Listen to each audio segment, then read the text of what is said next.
جو ہے وہ ظاہر کر دیتا ہے انسان، تو ان اوقات میں وہ چاہتا ہے کہ میں چھپا ہوا رہوں۔ دیکھیں جو بہت زیادہ ماڈرن لوگ ہیں نا، وہاں ایسے کیسز بہت آتے ہیں کہ میاں بیوی کے پرائیویٹ روم میں لاک نہیں ہوتا، کنڈی نہیں ہوتی۔ یورپ میں بھی سنا اس طرح ہوتا ہے کہ وہ بچے اسی طرح ہی آ جاتے ہیں جو ہے وہ اندر گھس جاتے ہیں۔ تو ماں باپ کو بھی اس کنڈیشن میں بچوں کے لیے دیکھنا یہ ٹھیک نہیں ہے کہ اس طرح وہ آپس میں بے تکلف ہو رہے ہیں۔ تو اللہ تعالیٰ نے ان 3 اوقات میں پابندی لگا دی اور کہا کہ یہ تمہارے لیے عورات کے حکام ہیں۔ عورات کا مطلب وہ حکام، وہ اوقات ہیں، عورات کے اوقات ہیں، یعنی وہ اوقات ہیں جس میں انسان نہیں چاہتا کہ وہ کسی اور کے سامنے نمایاں ہو جائے۔ لیس علیکم ولا علیہم جناح بعدہن، تم پر بھی اور ان پر بھی کوئی گناہ نہیں ہے بعدہن، ان 3 اوقات کے علاوہ میں، یعنی ان 3 اوقات کے علاوہ میں وہ بغیر بتائے بھی آ سکتے ہیں، جو گھر کے بچے ہوتے ہیں اور جو لونڈیا غلام وغیرہ ہیں۔ لیکن امام حنیفہ کے نزدیک غلام سے چونکہ پردہ فرض ہے تو اس میں لونڈیاں داخل ہیں، غلام داخل نہیں ہیں۔ اس کے دلائل میں پہلے دے چکا ہوں۔ تو غلام کو ہر صورت میں اجازت لے کے آنا پڑے گا، ہر صورت میں اس کو اجازت لینی پڑے گی۔ یہ لونڈیاں ہیں جو، کیونکہ وہ عورتیں ہیں نا، تو بعض دفعہ وہ بھی وداؤٹ پرمیشن کمرے میں گھسایا کرتی تھیں، تو اب ظاہر ہے عورت کا عورت سے بھی تو پردہ فرض ہے، ناف سے لے کے گھٹنے تک، اسی طرح کمر چھپانا۔ تو وہ وداؤٹ پرمیشن آتی تھی، بعض دفعہ ان کی بھی نظر پڑ جاتی تھی سطر پہ، تو اس کا بھی قرآن نے دفعیہ کیا ہے کہ باندی بھی اس طرح سے نہیں آ سکتی۔ لیس علیکم ولا علیہم جناح بعدہن، ان اوقات کے علاوہ میں کوئی حرج نہیں ہے۔ یہ خوب سمجھ لیں، یہ جو قرآن نے حکم دیا نا 3 اوقات میں گھر کے بچے بھی وداؤٹ پرمیشن گھر میں نہیں آ سکتے، تو اس پر پوری امت کا اجماع ہے، صحابہ، تابعین، تبع تابعین، 4 ائمہ اور آج تک جتنے فقہاء ہیں، سب کا اجماع ہے کہ مقصد یہ 3 اوقات نہیں ہے۔ چونکہ عرب میں رواج تھا ان 3 اوقات میں بے پردہ ہونے کا، یہ سونے کے اوقات تھے جس میں سطر کھلنے کا اندیشہ تھا، یا میاں بیوی کا آپس کا ریلیشن ہوتا تھا۔ تو یعنی حاصل اس آیت کا یہ ہے کہ اگر کسی قوم میں کوئی اور وقت ایسا ہوگا جو آپ کا ایک ایسا وقت ہوتا ہے جس میں آپ بالکل بے تکلف ہو جاتے ہیں، بے تکلف ہو کے سوتے ہیں، تو وہ وقت اس میں داخل ہوگا۔ یعنی اس آیت کا حاصل یہ ہے کہ نابالغ بچے یا گھر کے نوکر جو گھر میں 24 گھنٹے، ماسیاں، یہ سب لوگ آپ کے ساتھ رہتے ہیں، بعض گھروں میں ماسیاں ہوتی ہیں 24 گھنٹے اسی گھر میں رہتی ہیں، وہ لوگ ان سے بے تکلف ہوتے ہیں، تو وہ بھی اتنے بے تکلف نہ ہو جائیں کہ آپ کے ان اوقات میں آپ کے کمروں میں بغیر اجازت کے داخل ہونا شروع کر دیں جس میں آپ بالکل بے محابہ ہو کے اور بے لباس ہو کے سو رہے ہوتے ہیں۔ تو اتنا بے تکلف ہونے کی کسی کو اجازت نہیں ہے۔ اب بعض لوگوں میں رواج ہی نہیں ہے عشاء کے بعد سونے کا، عشاء کے بعد وہ جاگ رہے ہوتے ہیں، کوئی ڈرامہ دیکھ رہا ہے، کوئی فلم دیکھ رہا ہے، کوئی نماز پڑھ رہا ہے، کوئی تلاوت کر رہا ہے، لوگوں کے معمول ہے 3 بجے لوگوں کا سونے کا معمول ہے، تو پھر 3 بجے کا وقت اس میں داخل ہوگا۔ تو یہ 3 اوقات چونکہ عربوں میں رواج تھا، اس لیے ان 3 اوقات میں اللہ نے یہ حکم دیا، لیکن حکم ان 3 اوقات کے ساتھ خاص نہیں ہے۔ سوال پیدا ہوتا ہے جب 3 اوقات کے ساتھ خاص نہیں ہے تو قرآن ان 3 اوقات کو ہائی لائٹ کیوں کر رہے ہیں؟ دیکھیں قرآن کی پیش نظر بہت ساری حکمتیں ہوتی ہیں۔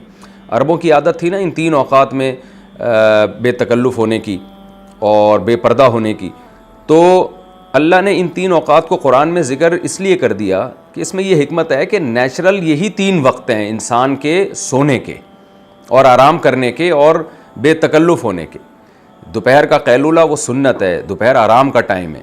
نبی صلی اللہ علیہ وسلم کی صحیح حدیث ہے، قیلوا فإن الشیطان لا یقیل، قیلولہ کیا کرو، شیطان قیلولہ نہیں کرتا۔ اسی طرح رات کو عشاء کے فوراً بعد سونا یہ سنت عمل ہے، عشاء کے بعد جاگنا یہ افضل نہیں ہے۔ نیچرل ٹائم جو سونے کا ہے اور آپ کی پرائیویسی کا ہے وہ عشاء کے بعد ہے۔ اور تیسرا، رات کو آپ تہجد پڑھتے ہیں، اٹھتے ہیں تو پھر فجر سے پہلے تھوڑی دیر آرام کرتے ہیں، جیسے کہ رسول اللہ صلی اللہ علیہ وسلم اسی طرح کیا کرتے تھے کہ رات کو جلدی سوتے، پھر آپ تہجد پڑھتے، دعائیں مانگتے اور عبادت کرتے، اور فجر سے تھوڑی دیر پہلے پھر آپ تھوڑا سا آرام کرتے تھے۔ تو یہ بھی حکمت ہوتی ہے قرآن کی کہ کسی قوم کی عادت کو بیان کر دیتا ہے، حالانکہ اس عادت پر حکم کا مدار ہوتا نہیں ہے، لیکن اس لیے بیان کر دیتا ہے تاکہ لوگ اس ٹائم کو فالو کریں، لوگ بھی اس نیچر پہ آنے کی کوشش کریں لوگ۔ آگے اللہ نے فرمایا لیس علیکم ولا علیہم جناح بعدہن، ان اوقات کے علاوہ اگر وہ وداؤٹ پرمیشن بھی آ جاتے ہیں تو کوئی حرج نہیں ہے۔ اب سوال پیدا ہوتا ہے اللہ تو نے تو حکم دیا ہے کہ کوئی کسی کی پرائیویسی میں دخل اندازی نہ کرے، تو گھر کے ان افراد کو بھی بار بار چاہیے کہ اجازت لیں، تو اللہ نے آگے وجہ بتا دی طوافون علیکم بعضکم علی بعض، فرمائے تم میں ان میں سے بعض جو ہے نا وہ تم پر بعض ایسے ہیں جن کو بار بار چکر لگانا ہوتا ہے، طوافون بار بار، یعنی یہ گھر کے وہ افراد ہیں جن کا بہت زیادہ آنا جانا ہوتا ہے، تو ہر دفعہ میں آئی کمنگ پوچھنا یہ ان کو بھی مصیبت میں ڈالنا ہے، تمہیں بھی مصیبت میں ڈالنا ہے۔ تو ضرورت کی وجہ سے احکام میں تخفیف ہو جاتی ہے، ضرورت کی وجہ سے۔ یہ جو آیت ہے نا طوافون علیکم، یہ بڑی زبردست آیت ہے۔ حنفیہ کا امام ابو حنیفہ کا ایک اصول ہے کہ جب بھی وہ قیاس کرتے ہیں نا، تو قیاس میں آپ کو تھوڑی سی گاڑی بات ہے کہ جب آپ شریعت میں ہمیں ایک حکم ملا، اس کی اللہ نے وجہ بیان کی، اور ہم کوئی دوسرا چیز دیکھتے ہیں، ہم کہتے ہیں کہ یہ جو ہم حکم ہے یہ وہاں بھی متعدی کریں گے، تو امام صاحب کا ایک اصول ہے کہ ایسی چیز کو علت نکالا جائے گا جس کی ہمیں کوئی نظیر ملتی ہو قرآن و سنت میں۔ مثال سے میں بات سمجھاؤں گا انشاءاللہ کہ یہ جو طواف ہے نا، کثرت سے کسی کا آنا جانا، یہ ایک ایسی علت ہے جس کو اللہ نے علت اور وجہ مانا ہے کسی حکم کو آسان کرنے میں۔ یعنی قرآن کے انداز سے پتہ چلتا ہے کہ قرآن چاہتا تو یہ ہے کہ گھر کے افراد جب بھی گھر میں جہاں بھی جائیں پرمیشن لے کے جائیں، لیکن اللہ نے کہا کہ ہم ہر دفعہ میں ان کو پرمیشن کا حکم نہیں دے رہے۔ وجہ کیا ہے؟ طوافون علیکم، یہ بار بار آتے جاتے ہیں، تو بار بار کسی کا آنا جانا یہ ایک ایسی وجہ ہے جس کی وجہ سے کسی بھی آرڈر میں آسانی پیدا کی جا سکتی ہے، کیونکہ بار بار اجازت لینی پڑے گی۔ تو علماء نے، فقہائے کرام نے نا اس سے استدلال کیا ہے کہ جہاں بھی یہ طواف والا عنصر پایا جائے گا، مثال کے طور پر بلی کا جھوٹا پاک ہے، وجہ کیا ہے کہ طوافون علیکم، بلی بہت زیادہ چکر لگاتی ہے گھروں میں۔ اگر بلی کے جھوٹے کو، درندے تو سارے ناپاک ہوتے ہیں، شیر ہے، چیتا ہے اور کتا ہے، یہ سارے درندے، ان سب کا جھوٹا ناپاک ہے، اس پر جو ہاں صحیح حدیث موجود ہے، لیکن بلی کو مستثنیٰ کیا نبی صلی اللہ علیہ وسلم نے۔ اس کی وجہ بھی یہ بیان کی کہ وہ بار بار چکر لگاتی ہے۔ اب بار بار جب چکر لگائے گی تو ظاہر ہے اس کے جھوٹے سے بچنا ممکن نہیں ہے۔ تو عرب میں تو پانی بہت کم ہوتا تھا، اتنے بڑے بڑے ٹب وہ بیچاروں نے کنویں سے لا کے رکھے ہوئے ہیں اور بالٹیوں میں پانی رکھا ہوا ہے، بلی آئی اور منہ ڈال کے تھوڑا سا پی لیا تو پورا پانی ناپاک۔ اب کون جائے گا دوبارہ بھائی وہ کنویں سے بھرنے کے لیے؟ آج تو نلکوں کا دور ہے نا، پہلے ایسا نہیں تھا۔ تو نبی صلی اللہ علیہ وسلم نے بلی کے جھوٹے کو پاک قرار دیا کہ بھئی اس سے بچنا بہت مشکل ہے۔ تو علماء نے یہیں سے استدلال کیا بھئی کووں، یہ جو بیٹ ہے، کوے ہو گئے یا یہ جو اڑنے والے پرندے جو بہت زیادہ گھروں میں آتے جاتے ہیں، ان کی بیٹ بھی نجاست خفیفہ ہے، اور حلال پرندوں کی بیٹ تو پاک ہے۔ کیوں؟ اس لیے کہ اس سے بچنا بھی بہت مشکل ہے۔ آپ نماز پڑھنے جا رہے ہوتے ہو، اچانک کوئی ہوائی فائرنگ کر کے کوئی پرندہ چلا جاتا ہے تو آپ کے جو ہے وہ کپڑے وہ ہو جاتے ہیں۔ تو چڑیا ہے یا اس طرح کی یہ بیٹیں کر رہے ہوتے ہیں تو ان سے بچنا بہت مشکل ہوتا ہے، تو اس لیے ان کے بھی بعض نے کہا کہ نجاست خفیفہ ہے، بعض نے کہا کہ بالکل پاک ہے، دھو لینا بہتر ہے۔ تو یہ طواف کی جو علت ہے، اسی طرح گھروں کے اندر جو پردہ ہے، جیسے بھابھی سے اسلام میں پردہ فرض ہے اور بھابھی کا دیور سے پردہ فرض ہے، تو جوائنٹ فیملی میں جب ہم رہتے ہیں، اگر چچا ماموں بھی ساتھ ہی رہ رہے ہیں، بعض گاؤں میں دیہاتوں میں ہوتا ہے بڑے خاندان اکٹھے رہ رہے ہوتے ہیں، تو یہ بھی چونکہ بہت زیادہ ایک دوسرے کے پاس آنا جانا ہوتا ہے، تو یہاں بھی پردے کے حکام میں تخفیف ہو گئی ہے کہ ویسے نامحرم عورت جب نامحرم مرد سے پردہ کرے گی تو فتنے کے خوف سے چہرہ اور ہاتھ یہ بھی چھپائے گی اور باقی بھی پوری باڈی چھپائے گی، لیکن جب گھر میں جوائنٹ فیملی ہو، کیونکہ آنا جانا بہت ہے، بھابھی نے بار بار کچن میں جانا ہے، بار بار کھانا سرو کرنا ہے یا پکانا ہے کھانا، تو ان کا آنا جانا بہت زیادہ ہے، تو اس لیے فقہا نے اس میں پردے کے احکام میں تخفیف کی ہے۔ امام ابو یوسف کا قول ہے کہ اگر جو بھابھی ہے گھر میں جوائنٹ فیملی میں، اگر اس کی کلائی کھل جاتی ہے دیور کے سامنے تو اللہ سے امید ہے کہ اس پہ پکڑ نہیں ہوگی، کیونکہ برتن دھونے کے لیے عورتوں کو اپنی کلائیاں کھولنی پڑتی ہیں، تو اگر وہ کلائی کھول کے برتن دھو رہی ہے، کھانا پکا رہی ہے،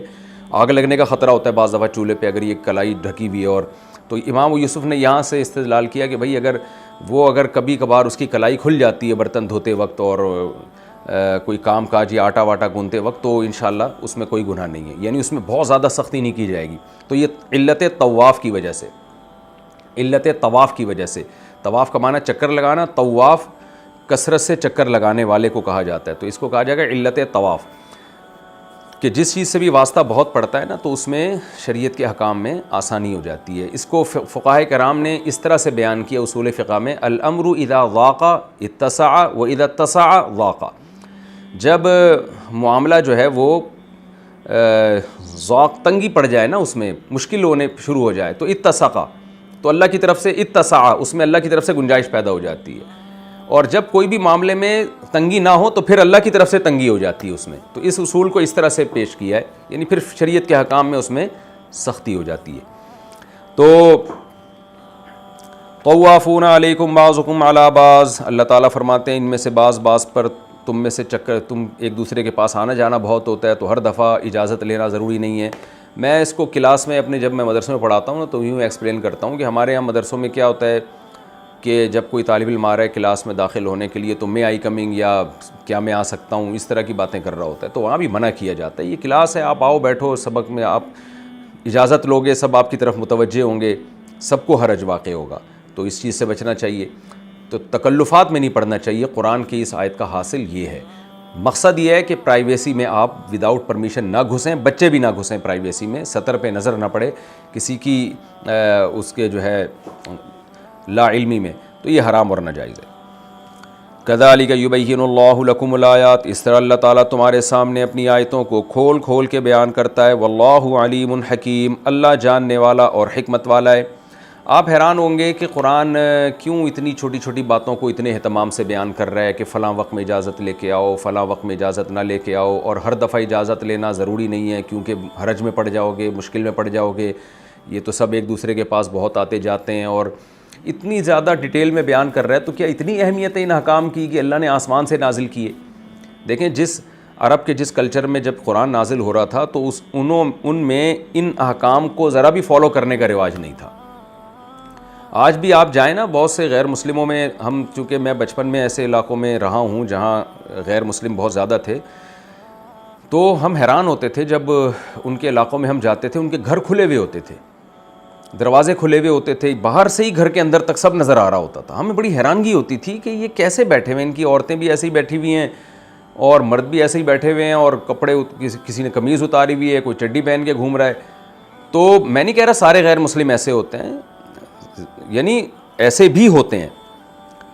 تو اس وقت مجھے قرآن کی ان آیتوں کی اہمیت کا اندازہ ہوتا تھا کہ جو ہماری سوسائٹی میں مسلم کلچر میں ایسا نہیں ہے. گھروں کے مین گیٹ بند ہوں گے اور آپ ایسے نہیں کسی کے یہاں گھس جاؤ گے. پھر میاں بیوی کے اپنے روم ہوتے ہیں جن میں باقاعدہ کنڈی ہوتی ہے. تو یہ بھی چیزیں اسلام نے سکھائی ہیں مسلمانوں کو، جس کی وجہ سے ہمارے باپ دادا سے ہمیں چلتی چلی آ رہی ہیں. اگر یہ آیتیں قرآن کی نازل نہ ہوتیں تو ایسا ہی ہوتا حساب کتاب. پھر یہ پرائیویسی نہیں ہوتی جو آج گھروں میں نظر آ رہی ہے اور تھوڑا بہت احترام نظر آ رہا ہے، یہ نہیں ہوتا.